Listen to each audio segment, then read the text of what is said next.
Detroit rapper who has been kicking around for many years, was quite a significant part of the 2010s as he had quite a few mainstream hits. He has always been a pretty successful rapper, while also having many naysayers and many people that think he isn't a very good rapper.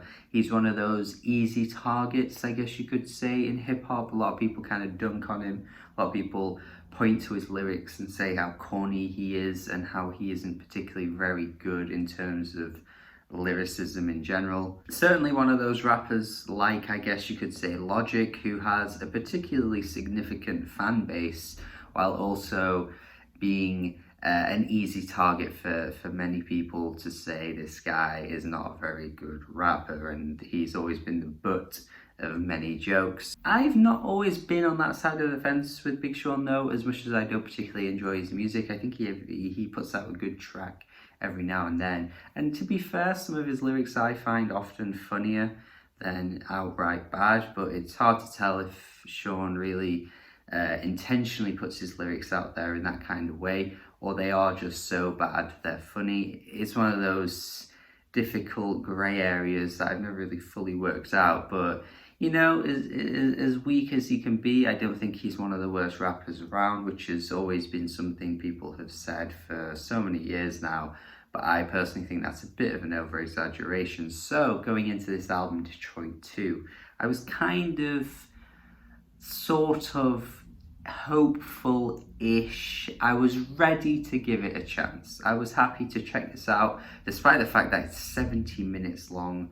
I was happy. I was willing to give this guy a chance. Maybe this is the comeback album and maybe it's going to be great. Overly optimistic and naive Ryan strikes here though, because he got that shit wrong. This is not a good album, to be honest. And the main issue, I think, is the actual length of the thing, because a lot of these tracks aren't necessarily terrible, but because there's so many meh and mediocre moments, when you kind of pile it all together one after another, you hit a point on the album where you just run out of energy and suddenly everything becomes just nothingness and you're ready to turn it off, and that's essentially the biggest issue here. So yeah, like the tracks themselves aren't that bad, but the fucking runtime, just padding everything out, makes it harder to sit through. Lyrically, this album isn't particularly all that impressive, to be honest, which I don't think many people would expect from Big Sean anyway, but he doesn't really have an interesting way of wording things, and for as many tracks as there are on this album, I feel like there'd be some kind of cohesiveness to perhaps the theme of it being about Detroit, because there are these story tracks throughout this album where, you know, you get little references to Detroit, and of course Big Sean, clearly being proud of where he's from, mentions it too throughout as well, but there isn't really a thread tying everything together. It opens up with "Why Would I Stop?", which is essentially him questioning people as to why he would ever retire or give it up, because he's still at the top of his game. He's kind of bragging on this track, sort of bringing his name back into the conversation essentially here, showing people that, look, I'm still here, I'm still great, I'm still this top tier rapper, I'm not going anywhere, which I kind of appreciate actually. If you're a rapper like Big Sean, it probably is pretty difficult to handle a lot of the hate that comes his way. He says at one point on this album as well, like, why are you gonna hate someone that you've never even met?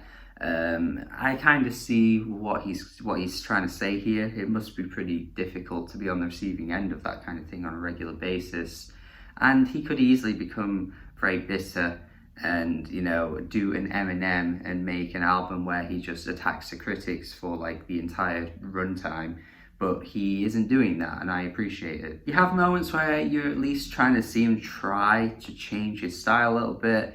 You know, the track Lucky Me, where it has that beat switch, you can tell he's trying to like appeal to a newer demographic. You can tell he's trying different things, because these kinds of things weren't exactly as prevalent on his older stuff. You have some big name features throughout this album, but nothing really lands, honestly. And I think Big Sean, being just such an uninteresting rapper throughout most of this album, kind of hands me the reason to just not be very engaged. His flow speeds up on Lucky Me and the beat gets a bit more amped up, and it's just not exciting. Like, it's such a weird beat switch. It's one of the only beat switches I've heard in recent memory where I actually would have preferred the song to just stay at the same tempo it was before, because when it speeds up, it's just not that good to listen to. The line where he says, you know, I'ma live forever like Walt Disney, the Frozen one, is pretty funny. There's loads of lines throughout this album where I just can't help but laugh, and again, struggling to see if he's doing it as a joke or it is just that bad. As the girls spend so much time on social media, they could have wrote an encyclopedia line or whatever he says on the track featuring Nipsey Hussle. Another line that I couldn't help but laugh out loud at. This is where he directly confronts people that attack him on a regular basis and says that, you know, this actually reflects on the lack of success that you have because you're constantly projecting your hate onto other people, which I kind of get, because honestly, obviously I do review music and perhaps I'm harsh sometimes, but I never come for the actual artists themselves. And people that do that on social media and things like that, it's kind of sad. Like, you know, you're just like coming out your way just to attack people that you don't know.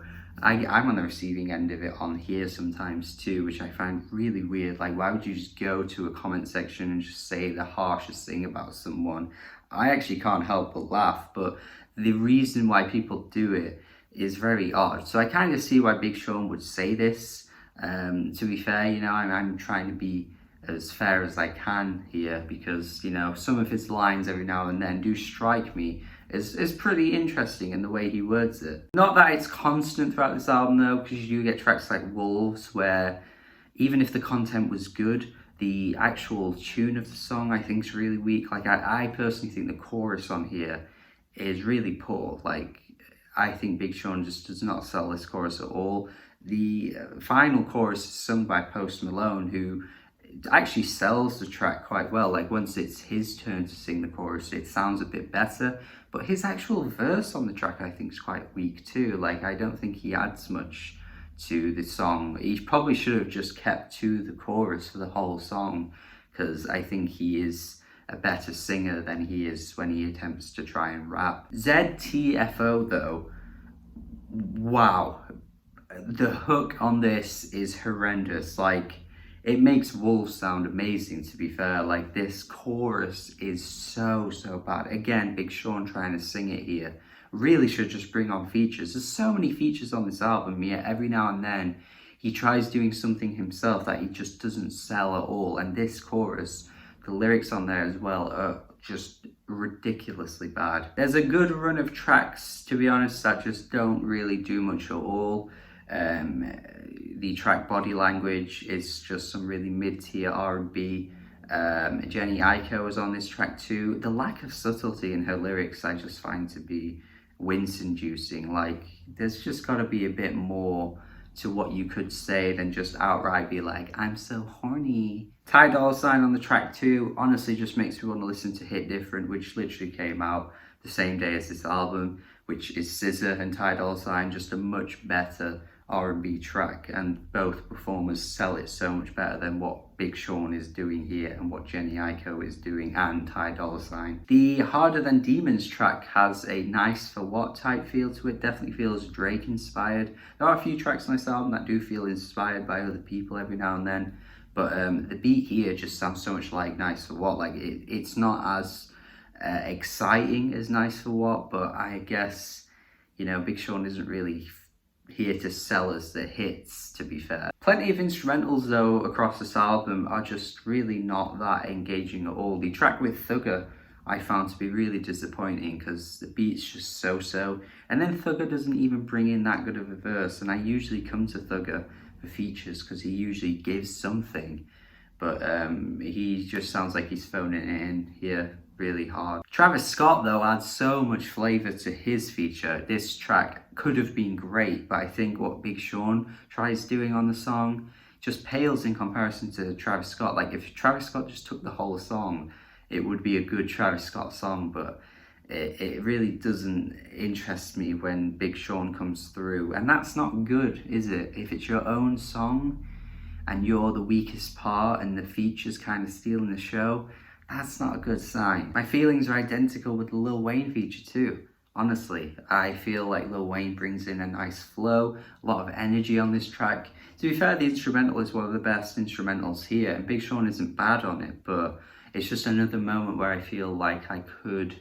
do without Big Sean, because his rapping just isn't all that exciting, to be honest. He just has a very mid flow much of the time. His lyrics, again, don't strike me most of the time.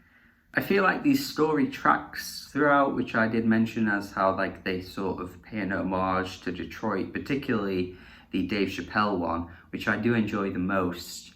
This track where he's talking about Danny Brown, it's a really great little story from Dave, and he's obviously a funny guy, so he has a great way of selling the story too. You got Erykah Badu and Stevie Wonder coming through as well. Like, these moments are pretty nice, but at the same time, I just kind of feel like they should be tied in a bit better, because I just don't know if this album really brings all that much in terms of the theme, a cohesive theme. And like I say, by the end, I'm just so done with this album, because there's just so many tracks that don't interest me at all.